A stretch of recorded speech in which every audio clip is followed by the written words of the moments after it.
살면서 한 번쯤 들어보셨을 것 같아요. 돼지고기는 누가 사준다고 하면 먹고, 닭고기는 내 돈 주고라도 사 먹고, 오리고기는 남이 먹는 것도 뺏어 먹어라 라는 말 들어보셨을 것 같은데요. 요리로 유명한 중국이나 프랑스에서는 오리고기가 오래전부터 최고급 요리로 통했습니다. 하지만 우리나라는 오리고기 특유의 독특한 맛 때문에 오리고기보다는 닭을 선호하죠. 하지만 최근 오리고기가 건강식으로 널리 알려지면서 보다 귀한 몸이 되었고요. 요리하면서 나온 기름까지 몸에 좋다면서 마시는 분들까지 있을 정도입니다. 이거 진짜 괜찮은지 궁금하진 않으신가요? 대체 왜 오리고기가 좋다는 건지 저와 함께 오리고기의 효능, 오해와 진실 낱낱이 파헤쳐 보겠습니다. 오리고기는 단백질 함유량이 높고 소화 흡수가 잘 되는 영양식인데요. 100g을 기준으로 보면 단백질 19g, 지방 27.6g, 칼륨 233mg, 칼슘 15mg, 비타민 B5가 0.21mg, 비타민 B12는 0.31mg 등이 들어있는데요. 오리고기에 지방이 많은 것은 사실이지만 60에서 70%가 불포화 지방산이라고 합니다. 불포화 지방산은 콜레스테롤 수치를 낮춰줘서 동맥경화나 고혈압을 막아주고 각종 성인병 예방에도 효과가 있는 좋은 성분입니다. 쇠고기와 돼지고기에는 불포화 지방산이 없고 닭고기에는 30에서 40%가 들어있는데 오리고기가 다른 육류보다 한 수 위라고 하는 이유가 바로 여기에 있습니다. 또 오리고기는 육류 가운데서 유일하게 알칼리성 식품인데요. 육류 섭취 증가로 산성화되어가는 몸의 영양 균형을 잡아주고 노화 방지와 피부 미용, 면역력을 높이는 데 도움을 준다고 합니다. 동의보감에 따르면 오리는 성질이 서늘하고 맛이 달아서 몸이 허한 상태를 보완해준다라고 되어 있고 열을 없애주면서 오장육부를 고르게 한다라는 기록이 있을 만큼 예로부터 허약한 몸에 기운을 넣어주는 보양식입니다. 그렇다면 오리고기는 어떤 효능이 있는지 조금 더 자세히 말씀드려 볼게요. 첫째, 좋은 단백질을 많이 섭취할 수 있습니다. 오리고기는 균형 잡힌 영양을 얻는데 필요한 모든 종류의 아미노산을 포함하여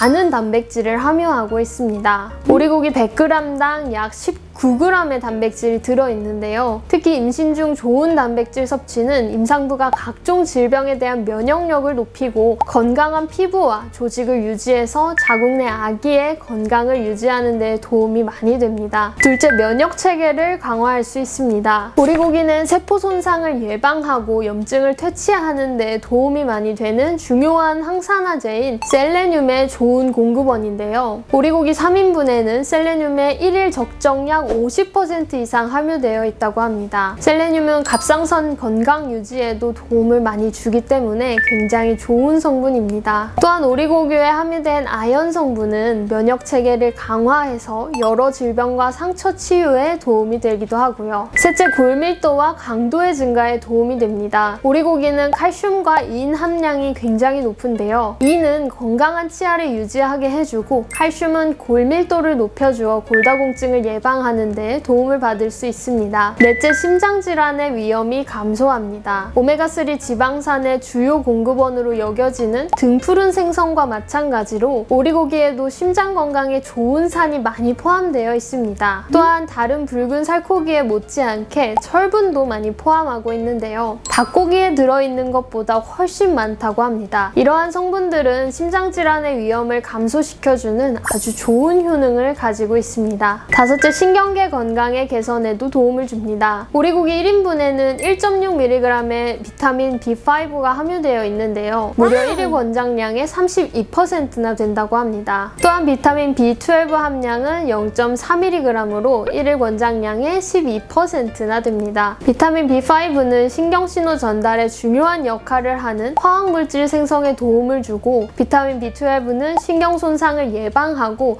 특히 임산부의 선천적 결함 위험 예방에 도움이 된다고 합니다. 어떤가요? 오리고기 정말 많은 효능을 가지고 있죠? 그러면 고기는 좋다는 거 알겠고 유명한 오리 기름은 과연 몸에 좋은 걸까요? 보통 고기 기름은 몸에 안 좋다는 인식이 강해서 제거하고 드시는 경우가 보통인데요. 오리고기를 먹을 때만큼은 흥건히 나오는 기름이 건강에 좋다고 마시는 분들이 계실 정도죠. 오리고기 기름에 대한 오해와 진실 제가 한번 딱 말씀드려 보겠습니다.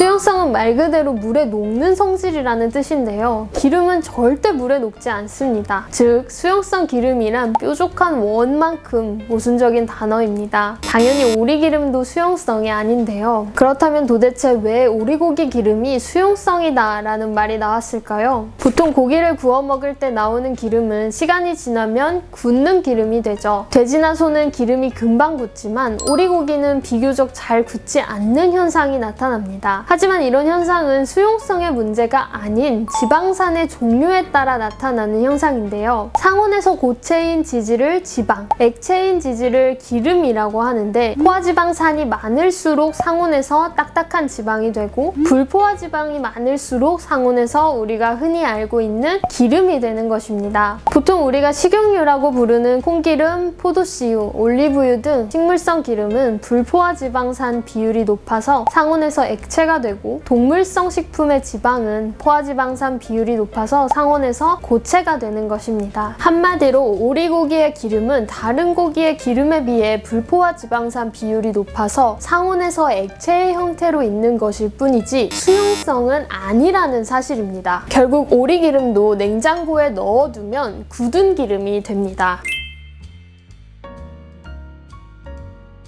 일단 돼지고기나 소고기 기름에 비해서 오리고기 기름이 불포화지방산 비율이 높은 것은 사실입니다. 하지만 나머지 30에서 40%는 포화지방산으로 무시할 수 없는 양이죠. 포화지방산도 있다는 이유를 빼더라도 지방 자체를 지나치게 과다하게 섭취하는 것은 문제가 될 수 있습니다. 필요 이상으로 섭취한 지방은 체지방으로 쌓여 비만이 될 수 있고 축적된 콜레스테롤은 심혈관계 질환의 위험도를 증가시킬 수 있으니까요. 오늘 저와 함께 오리고기의 효능, 오리기름의 오해와 진실에 대해서 알아보았는데요. 결론적으로 말씀드리고 싶은 내용은 오리고기가 다른 고기에 비해 좋은 성분을 가지고 있는 것은 사실이지만 오리고기도 결국 지방은 지방이니 기름까지 막 드시고 하면 안 된다는 점입니다. 오리고기가 좋다고 하지만 많이 먹으면 결국 다른 고기와 마찬가지로 뱃살로 쌓인다는 점 잊지 마시고요. 어떤 좋은 것이든 적당히 섭취하는 것이 정말 중요합니다. 오늘 준비한 김가은 한의사의 무병장수 건강정보는 여기까지입니다. 오늘 영상이 도움되셨다면 구독, 좋아요, 그리고 알림 설정까지 부탁드리고요. 다음 시간에 더 좋은 내용으로 찾아오겠습니다.